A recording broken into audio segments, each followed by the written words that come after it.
Afternoon and welcome to our FMDC webinar on board meeting procedures. This qualifies for 1 credit in the management module.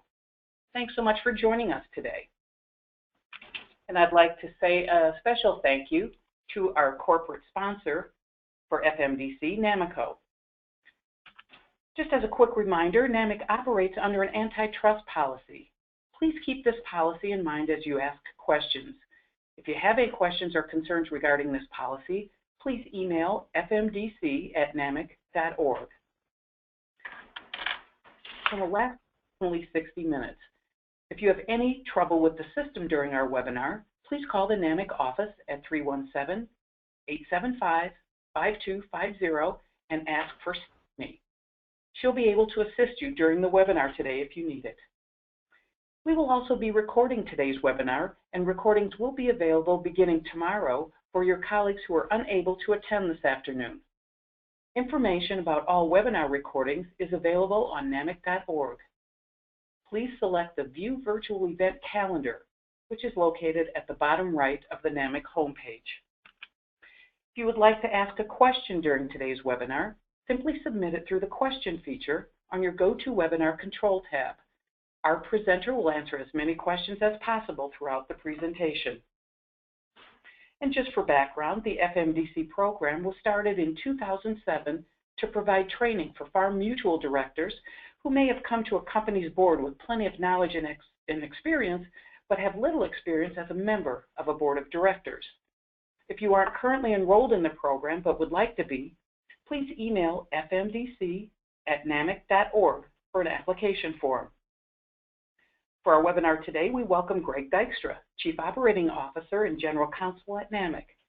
Greg, thank you so much for joining us. I'll now turn it over to you. Okay, thank you very much. Welcome everybody, and I appreciate being here with you this afternoon as we go through this FMDC module called Board Meeting Procedures. And we'll be spending the next hour or so, I guess more like an hour, examining this topic. And as Julie had mentioned, if you have any questions, please feel free to write those in the space provided and send those to Julie, and we can pause during the presentation to answer the questions, or we can decide to address them at the end of the presentation if you'd like to hold them until then. So again, welcome, and very happy to be here to talk to you about this topic within the Farm Mutual Director Certification Program, a program that really got started as a result of requests on the part of directors, Farm Mutual directors, for something similar or comparable to the Professional Farm Mutual Manager Program. So in that respect, we are all here as a result of listening to that request and responding now with a program that is a complement to what the professional farm mutual managers experience with regards to training and curriculum and the operations of farm mutual companies throughout the United States.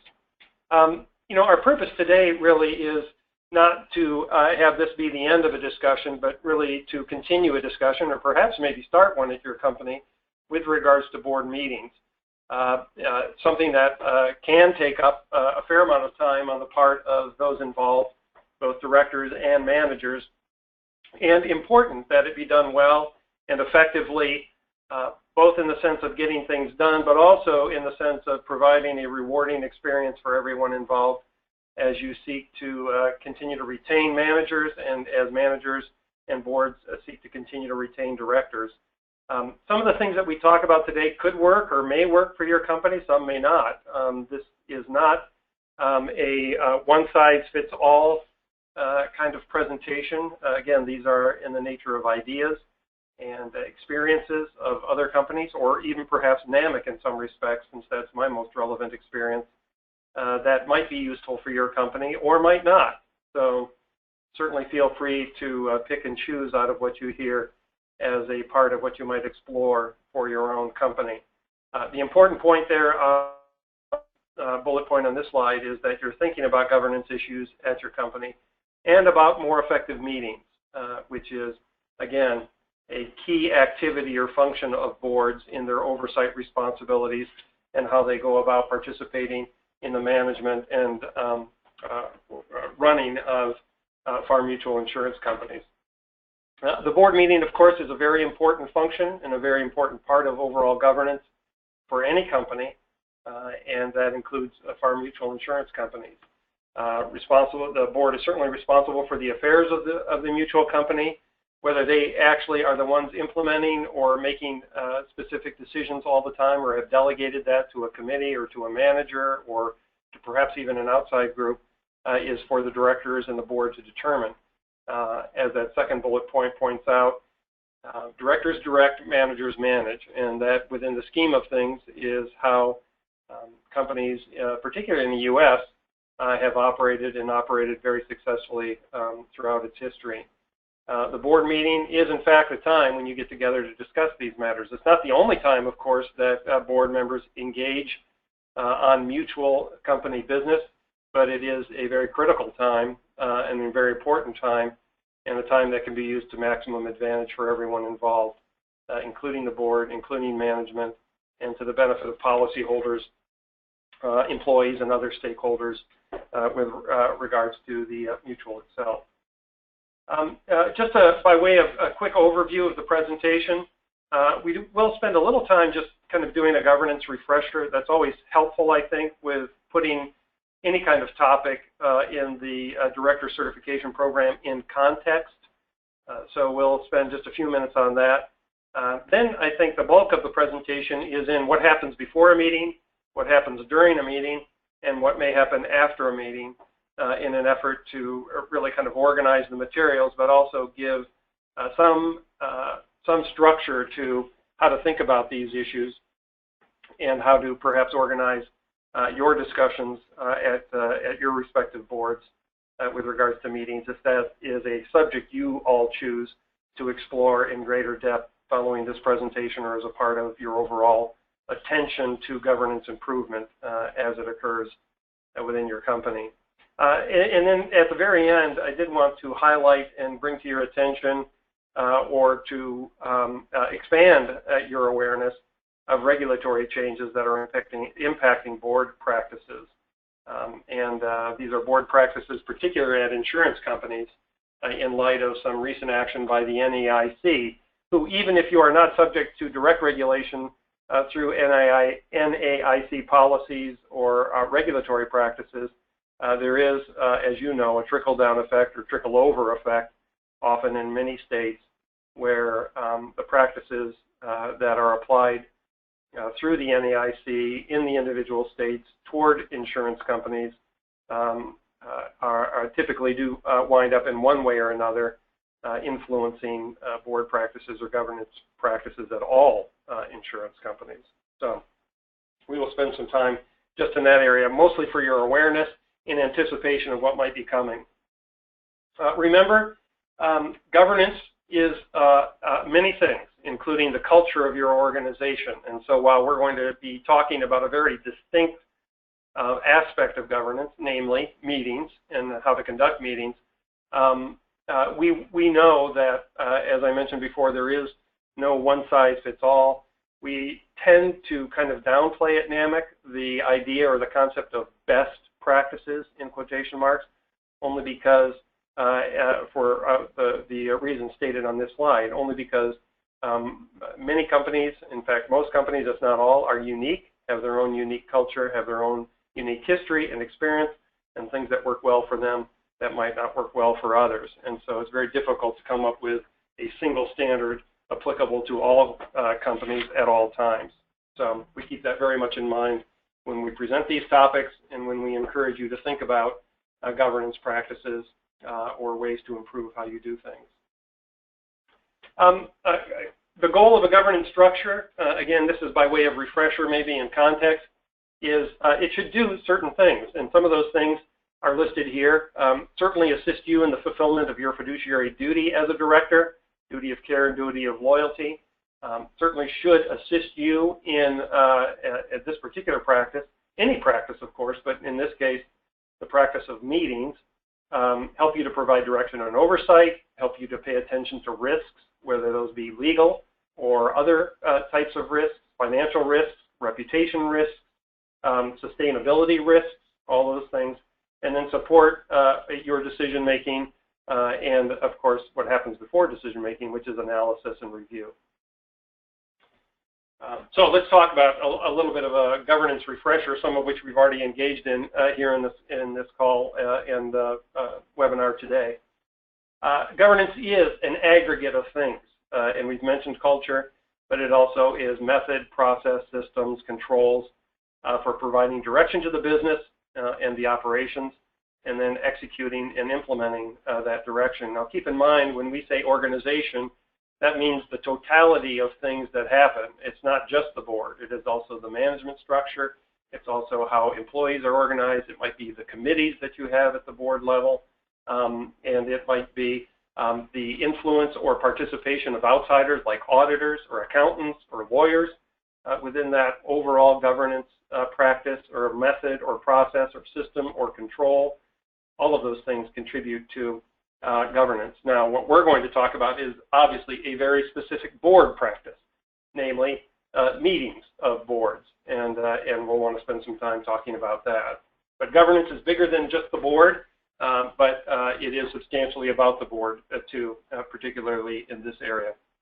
Board authority, as we all know, is in decision making in very specific areas of policy, direction, strategy, and governance, and then oversight basically as to all matters affecting the health of the organization. And then this last sentence on this slide, which is very critical, understanding that things are done in the name of the board or at the direction of the board or at the request of the board in areas in which you've delegated responsibility. And one of those delegations, of course, is to the management of any particular company. It's not often that people think in terms of management as being delegated authority or authority to implement decisions, but that's exactly what's happening and is often helpful in understanding the roles of different groups or individuals in the governance process. So, but there's no question that it all kind of stops, the buck does stop at the board level with regards to how things are structured, how things are organized, how things are both planned, strategized, and then implemented. It is the role of the board in governance to provide direction, and you do that by granting authority or setting limitations, as the case may be, in who does what and when and how, and you can establish benchmarks, and you can grant authority to different groups, or you can retain authority over certain decisions and set limits on how to achieve those benchmarks that are set. So again, primarily a direction-setting function, although there are obviously very important decisions also made by the board, notably who is the manager, a very key and important decision that the board always retains with regards to its direction setting for the organization. But in other areas, such as the development of strategic plans or the implementation of business plans, those kinds of things, there can be different degrees of delegation between the board and management and others. Board functions, as we mentioned before, decision-making in key areas, oversight in other areas, and then a very important role as far as mentorship of management, where you come alongside and help to encourage, coach, enable, all of the things that go along with a mentorship a mentorship relationship, including perhaps sharing experiences or insights or just being, in a sense, a sounding board. All of those things are perfectly relevant in an aspect of mentorship of management. Board action. Of course, you only function as a board. You don't function as individuals. You are a committee of the whole. The actions you take are actions of a board, not of an individual. An individual director really has no authority in and of themselves and can only act through a board, can only act actually at a meeting at which a quorum is present. So it has to be duly called and duly authorized, and only then by majority vote. And so obviously all of that reinforcing the message that the board acts as a unit. And obviously this has implications outside perhaps of this particular course or subject with regards to board confidentiality and those kinds of things. I think we'll touch on that a little bit later in the presentation. But acting as a board has real life ramifications, and acting as a group has real-life ramifications with regards to how to organize and how to run a company. Your duties as a director are a duty of care and a duty of loyalty. Those mean different things. You just want to act reasonably and prudently in your duty of care. Under duty of loyalty, you need to know that nothing you're doing is really against the best interest of the corporation. And duty of loyalty is often the duty that is referenced with regards to any potential conflict of interest that you might have as a board member. And that's a subject we will talk about later on in this presentation. As we've talked about, duty of care is to be reasonably informed, to make sound decisions. Not that you have to make perfect decisions. The courts don't require to be perfect, and they will give you a wide latitude with regards to decisions that turn out not to be particularly good, as long as you've you've informed yourself, as long as you've met and discussed and have really reasonably investigated or analyzed the issue, and then made a decision in good faith. You'll be protected by the business judgment rule. So just an important qualification and important duty of care to understand and apply. And as it applies to meetings, of course, it is about being informed, attending the meetings, reading the material, asking questions, and then in particular, if you're confronted with a situation in which you think there is an additional question to ask or something suspicious that needs to be probed, you do have that responsibility as well. So it isn't certainly, and no one takes it informally with regards to what the role of the director should be, but it is, again, keep informed, ask questions, and investigate if warranted. With regards to board oversight, I think it's kind of helpful sometimes to have these very succinct and certainly not comprehensive, but at least critical issues identified. And any organization depends on accuracy of financial statements, the reasonableness and or risks associated with the compensation that you're paying to people to run the organization, the appropriateness of the actions that you've taken to sustain the operation, and then, of course, paying attention to those risks that are most critical or apparent that could jeopardize the organization, particularly in the insurance industry, the issue of solvency. So that's by way of refresher only, and we can now move on into the meat of the agenda and talk about the board meeting. And in this case, preparation for the board meeting. What actually goes into the decisions or the thought process of the agenda? How can we make the agenda perhaps a little more efficient or effective for boards? And that is all, of course, about what thought you give to it before the meeting actually takes place. This is a sample of a board agenda that we put together here at NAMIC, and this is reflective of board agendas of members represented on our board of insurance companies whose presidents or CEOs or managers sit on our board. And just a couple of things I'd like to point out. Of course, you've got the call to order and the kinds of things that appear on the agenda. In our agenda, we typically will put not just the board roster, of course, and which has everybody's contact information as a way of making a handy and easy reference for people to get a hold of one another, but also board meeting policies. We've begun to put the board charter in this section of our agenda, so it's easy there for reference. If there would ever be perhaps an issue that needs reference back to, is this really how we've determined we want to address this issue, and that this comes within the board's charter responsibility, and or if you begin to expand the board's reach or oversight responsibilities in an area, making sure that the board charter is reflective of that. The consent agenda is something that we'll talk about a little bit later as a way of enhancing the efficiency of a board meeting by taking care of very routine and very like minutes and other kinds of reports that are fairly routine and don't require any specific action other than awareness and knowledge on the part of the board. And then this other feature that we'll talk about called leading reports. This is something that a number of our members have used and is kind of an efficiency measure in an effort to address the things that are most important and the most priority items first in the agenda, while everybody is kind of fresh and has an appetite for addressing issues and probably are thinking they're sharpest. It's an opportunity maybe to maximize that meeting time for the benefit of the most important subjects that you think you have to deal with. So it's just a kind of a tool. It's an opportunity perhaps to schedule things in a way that's more responsive to their importance than just simply an somewhat artificial classification of new and old business. Here's the meeting structure. I mentioned before roster, charter, any meeting policies.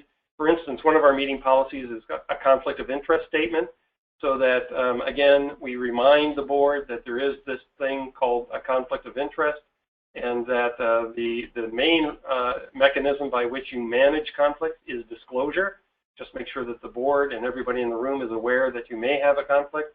Then at least it can be dealt with, and whether that dealing with means continuing to involve the director with a conflict in at least the discussion but not the decision, or having the director recuse themselves from discussions and decisions relative to that subject.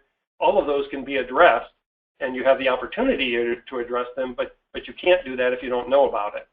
And so best to know about it and to get that taken care of. So that's why we always remind the board that the conflict of interest policy does apply to the meeting and should be something that they're aware of. I mentioned the consent agenda and the leading issues.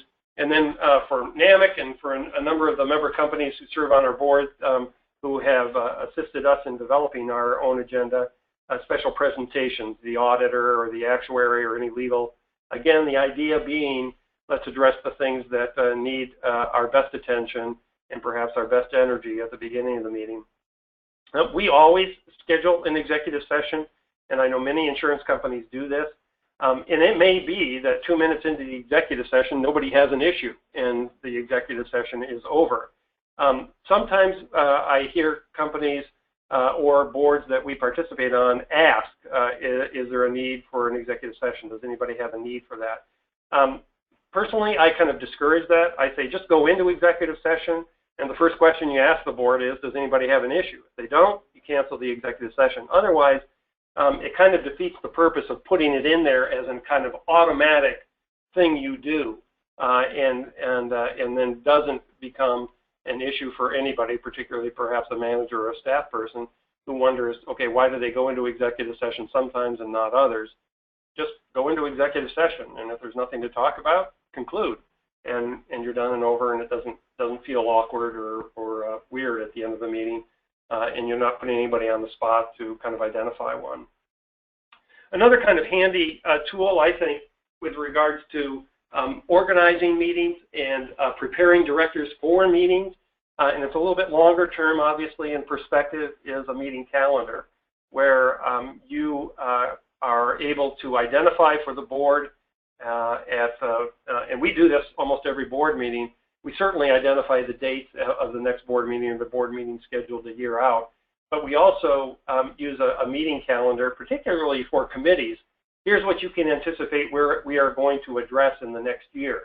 And we identify what are the kind of standard or routine subject matters that we address at each of the committee meetings, or in some cases at each of the board meetings, in terms of, you will see in the first quarter year-end results. You will have auditor presentation. We will discuss bonuses. We will do the manager performance review or set new goals for the manager. And so then through the year, you just kind of cascade out those kinds of recurring things that typically happen either in the second quarter or third quarter or fourth quarter. Again, not rocket science, and it's not something that wouldn't probably intuitively come to the attention or awareness of any particular board member who might have been around for a few years, or who can't kind of intuitively anticipate what would be a kind of a natural order to things. But so much the better just to make it clear. And if there is something special that happens, you know, for instance, in the third quarter we have here strategic planning, or in the fourth quarter annual business planning, or enterprise risk management or operations risk management issues, perhaps in the third quarter. Those things then can kind of set and orient people through the years to when we deal with things. Again, It's not set in stone. It's not that something can't be moved to a different quarter or can't be brought to the attention of the board earlier, particularly if there is an issue. For instance, succession planning in the second quarter. If there is a change in the overall staffing that deserves some attention to be paid to succession planning in the fourth quarter, move it. Obviously, there's nothing, again, set in concrete here, but can be helpful for planners of the meeting as well as participants of the meeting to know what to anticipate and what to expect. So creating an optimum agenda, I think, is all about distinguishing between these routine and strategic issues, getting the routine things out of the way and devoting as much time to strategic or high priority issues. Distinguishing between governance and management, going back to that role of what's been delegated to management, what is really their responsibility to report on and implement, and then what are the things that the board has retained to itself with regards to what they consider to be actual governance. Strategic dialogue and decision making rather than just reporting. Keep in mind, again, that's a little bit of the flavor of the consent agenda, where if it's just simply information and it's reporting, unless there's something dramatically different or there's a variance that needs to be addressed or discussed with the board, stick it in the consent agenda and let the board read it. Now keep in mind, I should have mentioned this earlier, in the consent agenda you should set the expectation that any board member during the meeting, before approval of the consent agenda as a whole is made, can say, hey, I would like to take this report that's placed in the consent agenda and move that to the actual live meeting or open meeting portion of our board meeting, because there's some things I would like to discuss or raise for discussion. That should be everyone should be aware that that's a possibility and is a prerogative of any director.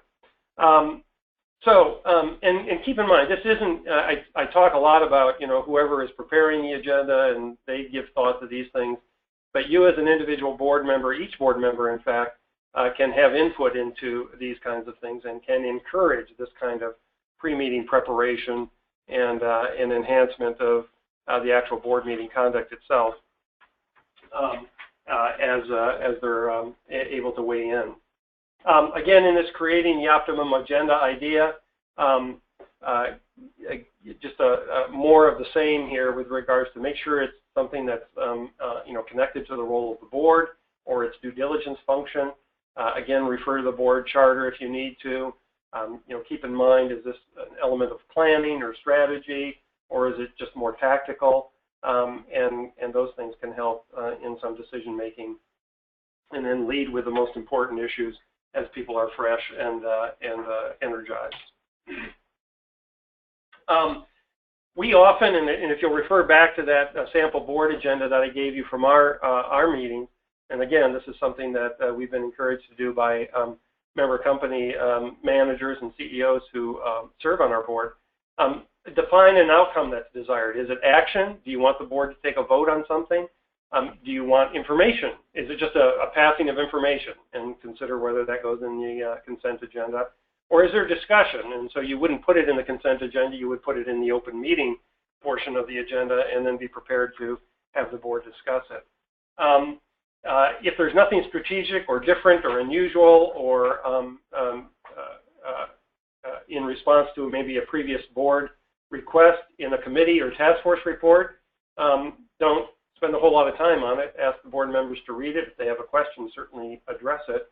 But it's amazing the amount of time that a board can take up in just going from one information report to another, in the sense of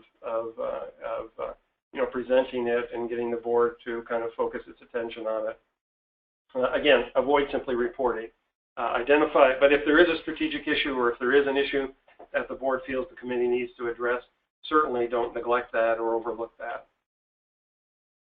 Again, the consent agenda, routine matters, matters that maybe take a quick vote up or down. You don't anticipate that there's going to be an issue, and there really isn't a whole lot to talk about, and they can streamline the process. And it really only requires one vote for all items in that agenda, and it's taken as a whole.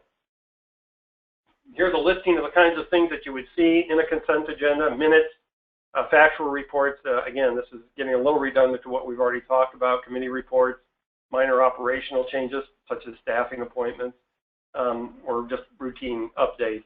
And particularly if it's a subject that the board has dealt with, perhaps recently and in some depth, and now you're just in kind of the final stages of implementation, and all you need to do is update the board, and there's very little, or the decisions that need to be made have been talked about previously, and everybody's on board, and all you just need to do is secure that final documentation of an approval. And then again, that caveat that I mentioned, you can remove any item from the consent agenda for the open meeting to discuss if a director feels that it's important. So let's talk about preparation of the materials itself. And now we're talking more about how I say it's preparation, but it's more about this really has real life impact on what happens in the meeting itself. Set the context in any kind of report, or and I'm talking sometimes inside the consent agenda. You want to make sure that the information provided is set in a context that the board can immediately absorb what it is this thing is, what's its label, what should I draw away from it, and how should I understand this information. So provide some background information and historical perspective. We never put materials in our board meetings that does not have a cover memo attached to it, a cover memo that provides perhaps a sentence or two about background so that the board can orient itself to what is this thing and what am I reading, a discussion section where it talks about here's the things you need to know about this, and then if there is action, an action requested item, and you'll see that here in just a minute as we show you some examples of these memos. Again, explain how we got to this point, talk about the desired income or desired outcome, how to make a decision, what kind of decision you want, what the relevant information is to making that decision, and then again, use that agenda that has that action requested or desired outcome section where you can say this is an information item, this is an action item on the part of the board, or this is just only for discussion. And then again, helps orient everybody to what are we going to do with this subject matter once we get to it in the agenda. So this is an example of an action requested memo in our board materials. And again, you see the background. Here's what you need to know about this issue. Here's what you need to know about the past relative to this issue. Perhaps how it's come to the board before, perhaps earlier decisions by the board that's led to this particular point, and then a discussion about the particular action requested and some of the relevant considerations for the board and its decision making. And then we always put in the specific action or motion that, because sometimes, a lot of time can be taken up with, well, how do we word this motion, or can somebody please, verbalize what it is we want to do here. If that could be done ahead of time, and again, the board doesn't have to use this one, it can amend it, it can tweak it, it can rephrase it, but at least it puts everybody on the same page as to here is in substance what we're dealing with and what the kind of nature of the action is that we're requesting, that management is requesting, or that the board has asked that we place on the agenda and put into decision mode.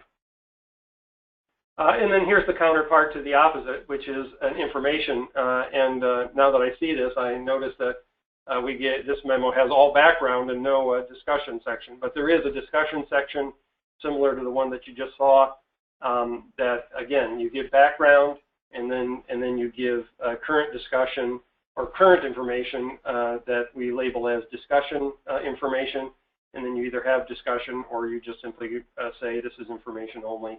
And make sure that the board has the opportunity to ask any questions to ensure their full informed status on the various subjects. So again, just set the context for decisions. For instance, this is something we've just recently gone to at NAMIC, and again has been the result of input from our members and those who are serving on the NAMIC board. We no longer approve interim unaudited financial statements. And there's a couple of reasons for that. Number one, that's why you have an audit every year, or if you do have an audit, that's what the auditor's function is to come in and conduct an audit and to verify for you that these financial statements meaningfully represent what your actual financial condition is. And it's perfectly acceptable, and in fact you should approve or accept that report, but that's because those auditors are in a position to examine the financial statements and to audit them and to give you an opinion as to whether they are reliable or approvable. So we've gone away from any kind of interim approval. We just simply report the financial information, and then we move on, and obviously they're kept in the minutes and the records of that particular meeting. But it's, again, another way to think through the process of what are we deciding and what are we expecting from the board in these various areas. Just some other things to think about. What are you asking for from the board, and how is that structured and presented to the board as an action item? In any particular action item, and where there's going to be eventually somebody responsible to sign or approve documents, are you ensuring that the motion includes an authorization for that person so you don't have to come back to the board later and ask for that? Are there opportunities for you to authorize on an annual basis for your manager or CEO to approve kind of routine things? We do that for our benefit plans, where there are often required amendments at the end of any particular year because Congress has passed some law, and we do that, and we give kind of a blanket annual authority to the the CEO, the president and CEO of NAMIC, to approve those things without having to come to the board each and every time. And of course, most companies now are familiar with the fact that they can have meetings by teleconference, they can have decisions by unanimous written consent, and where applicable, those are very important and very effective and efficient ways of conducting business as a board. So, and also you should give some thought to how you distribute materials. And this again is more of a probably an efficiency more than anything else, and it also has some ramifications with regards to confidentiality and ensuring that your board meetings, their discussions and the subject matter and the decisions that you make eventually are protected from that standpoint. There are still companies certainly that send out hard copy. Some that are now using electronic copy, either via email, a PDF, or sending Word docs out that way. Many companies are now using board portals, which are sections of their website to which only board members have access, and all information is posted there. One area that has come up from time to time, and something that you ought to think about, is what is kind of the relevant time period in which to receive board materials in advance. NAMIC sets a standard of 7 to 10 days before the meeting. We currently have a governance survey in the field today, and this standard, this 7 to 10 day time frame, is very much kind of the standard, is very much the kind of average response that we've received from member companies participating in that survey with regards to what's the time frame to receive materials. Keep in mind that there are some issues with traditional delivery of materials. Sometimes it can be difficult to send them to where directors might be, or to get them in their hands if they're on vacation or traveling on business or whatever. It can be kind of inconvenient when traveling to carry that much stuff anymore. There's the cost of delivery. You've got to print, and you've got to mail and post and all that kind of stuff. And depending on how many meetings you have a year, that can get to be a little bit expensive. There's also the issue of unsecured delivery. Of course, once it's out there, it's in print form, it can be found or obtained or lost. So all of those things are worth consideration with regards to how you distribute and what your goals are with regards to the information that you share with board members with regards to confidentiality and access. I mentioned board portal, again, a secure website where you can go to access board materials and, in fact, other sensitive documents, articles, bylaws, policies, perhaps background on different information. You might have even some compensation information in there or history with regards to, but that, again, depends on how much access you want to provide and how convenient you want to make that information to your directors and how secure you feel the website is. And again, the immediate and consensus opinion with regards to the cost of a board portal is, of course, you cut down on that print and mailing and distribution and all the stuff that goes along with that in terms of clerical time and administrative and that kind of thing. It's a single place where you can get everything and does allow for multiple layer of access. So all of those, I think, are relevant to considering a board portal and including the information on this next slide. So give some thought to it. Again, I'll go back to the original statement that these are just things to think about and things for you to give some thought to or talk about at your board as to whether this perhaps makes sense for us and whether that's something that we want to investigate further. I will let you know that to the degree that NAMIC Web Services provides your website, they are very much in the business of board portal development, and they can provide your company with a board portal for this kind of material and for pre-meeting help and assistance in documents and distribution and that kind of, and security, of course. Materials. You do need to review them, of course. Remember your fiduciary duty of care, and a reasonable person in your role would read board material. That's almost a given, and almost too humorous to suggest that nobody would. So just understand that will be an expectation. And duty of care is about attendance and preparation and engagement at meetings and documentation. What are you looking at? And what are you looking at before you make a decision? Who are you listening to? And is that all relevant and appropriate to the decision that you're about to make?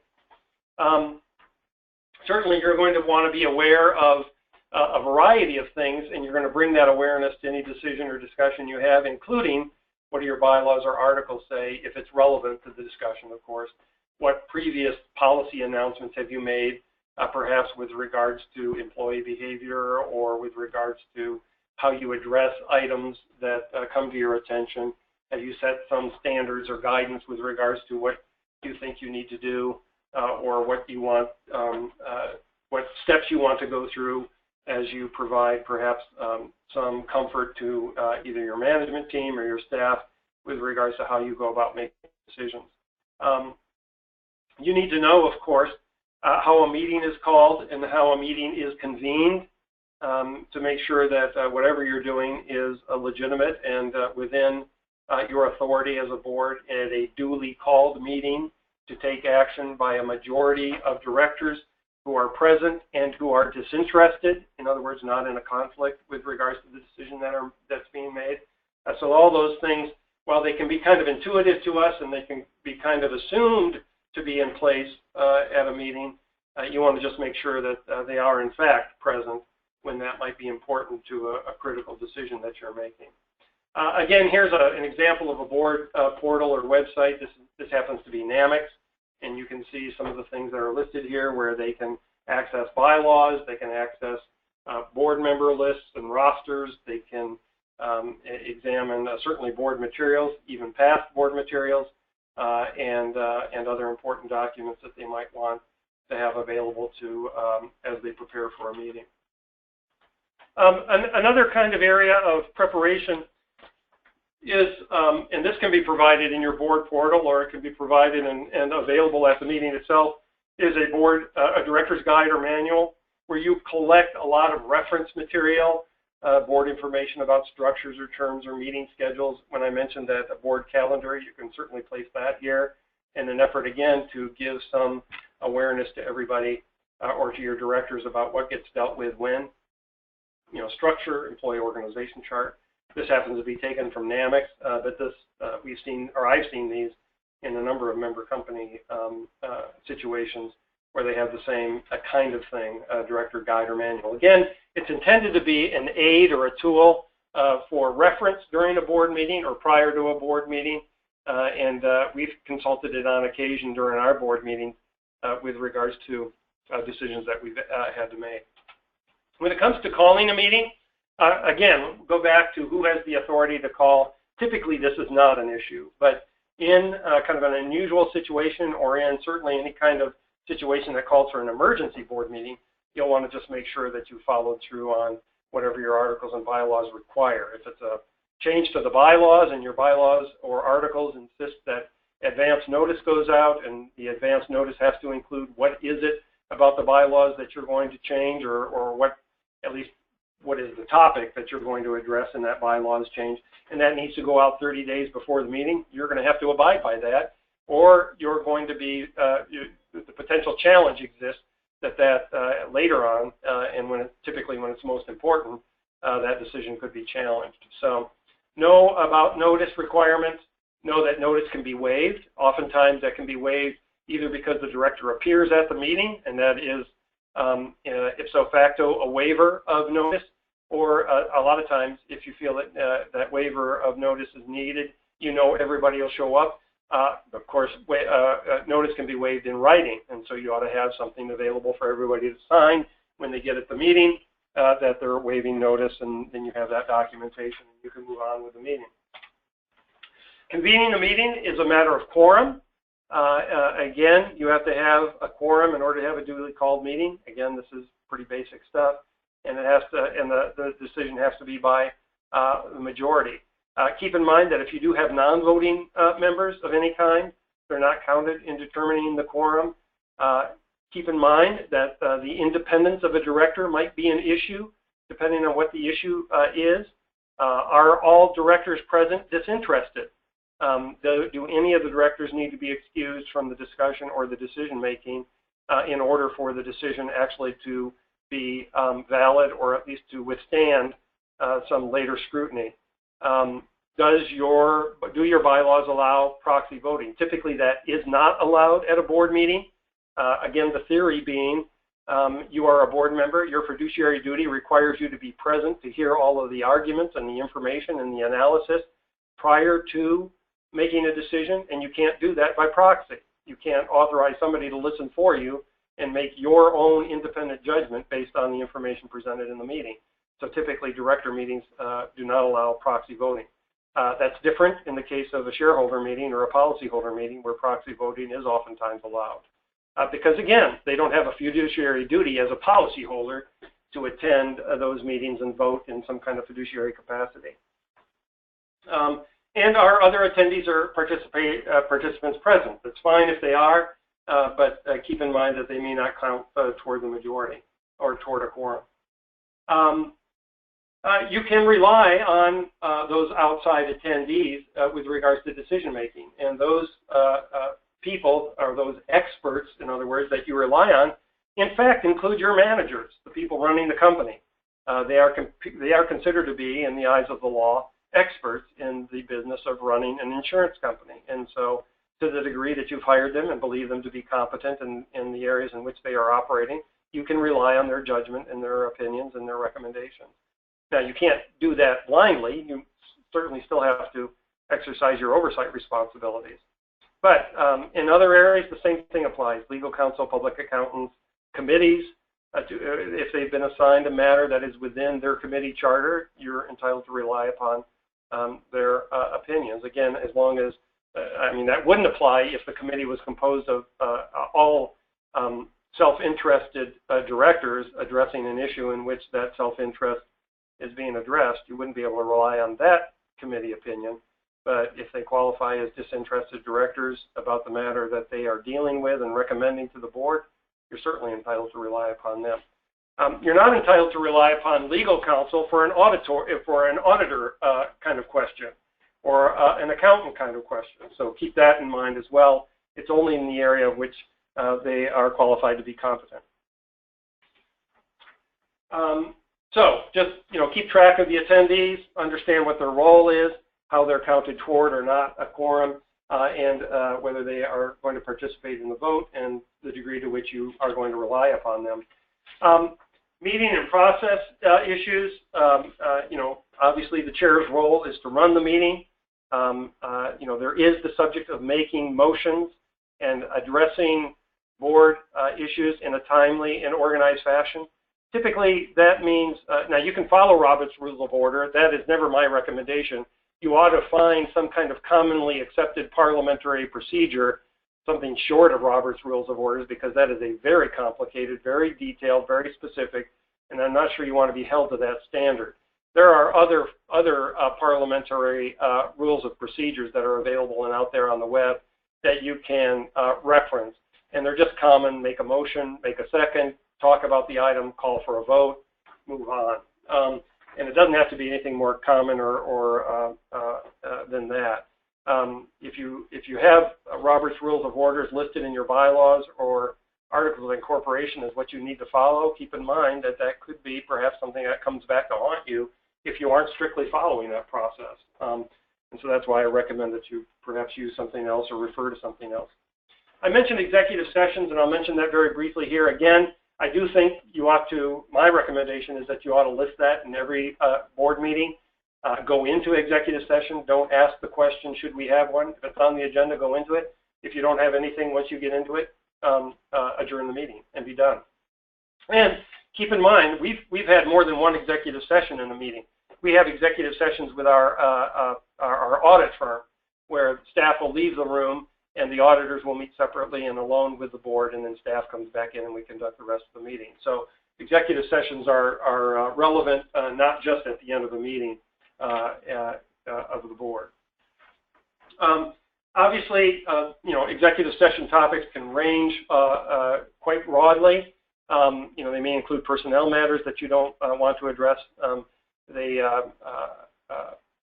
Just again, it's an opportunity for frank discussion. Certainly, if you have a privileged communication that should only go to the board with legal counsel present, you want to have that in executive session. My strong recommendation is don't have a vote take place in executive session. If you talk about something that eventually winds up requiring a vote, or you know all along it's going to require a vote, come back into open session of the board, have somebody make a motion, have somebody make a second, and then vote on it and be done with it. And you preserve both the function of the executive session, and then you preserve the appropriate way to make decisions. And just kind of keep that practice in mind. Also, I would, okay, I'm not moving, okay, here we go. Minutes should reflect that the board went into executive session. Don't take detailed minutes in executive session, although my encouragement is you ought to take at least something, some form of minutes that said we talked about this, and that's all, just a short sentence, because memories fade, and you don't want somebody, 5, 6 years from now saying, well, we went into executive session, and I think we talked about this thing, or my recollection is we talked about this, and this is what was said, because you can be compelled to testify about what happened in executive session. It's not a blanket, all-inclusive get-out-of-jail-free card with regards to deposition. So, at least having some record of saying, no, we only talked about this subject at that executive session at that board meeting. And of course, who was in attendance at the executive session. I would say one more thing, that if you're going to hold executive sessions, you need to circle back with your manager and say, this is what we talked about. Now, you don't have to go into detail about what the executive session or who said what or what was said, but you just need to keep them up to speed with regard, because otherwise these can be a real sore spot and a source of conflict between managers and the board. And they are entitled at least to know that you went into executive session to talk about X. It doesn't have to be an elaborate discussion. And again, this is just my recommendation. You guys know full well what works for your companies or not. But knowing the history of how this can become a source of conflict is just something to keep in mind. Minutes, very quickly, minutes should not be a blow-by-blow kind of documentation. You don't need the names of directors making a motion. You don't need ones that second it. Really, you don't. Now, a lot of people do, and we understand that, but you don't need them. You don't want to have the names of an individual director said this, or in response another director said that. That oftentimes is just a roadmap for plaintiff attorneys to figure out, to challenge and to, create issues where there aren't any or don't need to be. And you don't need to record the names of directors that voted for an action. Although if somebody abstained or voted no, they may want to have their name reflected in the minutes, and that's fine. And you don't need to keep the number unless it's a close vote, and you have to state by what it passed, by the number by which it passed. You do want to make sure that you cover anything that demonstrates that the board gave consideration, analyzed, heard this person, read that report, considered this particular piece of information. Try to capture that. Again, you can go overboard there, but the more deliberative and thoughtful that you can present the board with regards to its decision making, the better off you really are. if you take notes, only keep them as long as you need to verify that the minutes are correct, and then destroy them. Because if somebody finds out that there are notes kept, that often can become a sore spot and an area of difficulty, and we all know how adept lawyers are at driving or creating issues where none really exist. And if you have a lot of notes out there and then you have the official minutes, there's obviously an opportunity to set one against the other. Again, conflicts of interest, they occur. The best possible thing to do about them is to reveal them, and then you can deal with it and don't have to revisit it or respond to it or address it again in the future, or always wonder whether that particular decision involving that particular director could be challenged. I would recommend, as a part of post-meeting procedures, at some point, every 2 or 3 years, you do a board evaluation on your meeting. This can be an excellent place to start with regards to how can we make our meetings more effective, and would strongly encourage you to do that. Some of the things that you can ask are listed here, and don't need to go into a great amount of detail about any of these. If you're ever interested in this, NAMIC has resources to help you do this. In fact, we have sessions devoted to it at various various governance meetings, and would encourage you to do that. Other questions that you can ask, and then at the end, some of these strengths and weaknesses and suggestions for future effectiveness are always typically pretty helpful and generally generate some meaningful things to discuss at least. I'm sorry I'm going a little bit over, so I'm rushing a little bit. I do want to allow at least a few minutes for questions if we have them. Understand the impact of some new and regulations with regards to corporate governance. You may know, you've probably heard about this, that the NAIC has for a long time been interested in governance and now is more interested than ever. Some of this is an influence from overseas, actually, with regards to governance standards that work in Europe and other geographies, and now are kind of making their way this way. Some of it is related to solvency, as the NAIC looks at those things as being related. Obviously, a lot of it has to do with what regulators want to see and be assured of with regards to corporate governance. There is this felt need at the NAIC and among regulators to know more about company governance practices, and here's the dangerous part, the second bullet point, perhaps the opportunity to fix what they think needs to be fixed with regards to, in their mind, deficiencies. So that's always the power and the threat from a regulator with regards to what they want to look at. And a key area is board of directors policies and practices, one of which would be how you organize your meeting. Do you have a conflicts of interest policy? Are you addressing interested or disinterested directors, those kinds of things. And the NAIC is requiring insurance company boards to describe those policies and practices so that they can review them, be aware of them, and in some respects perhaps sit in judgment of them. And what are you doing to improve them? So again, the board evaluation of meetings is a good place to start and demonstrate that you as a company are interested in being effective and efficient. And this is just one way that that's demonstrated. Here's any number of areas that, of course, regulators and the NAIC are hoping to examine with regards to processes or practices. How are these things reflected in your meeting? How are they reflected in your minutes? How are they reflected in your structure? What kind of board or committee attention or responsibility are you giving to these kinds of things? How does this kind of stuff come to the board's attention in decision making?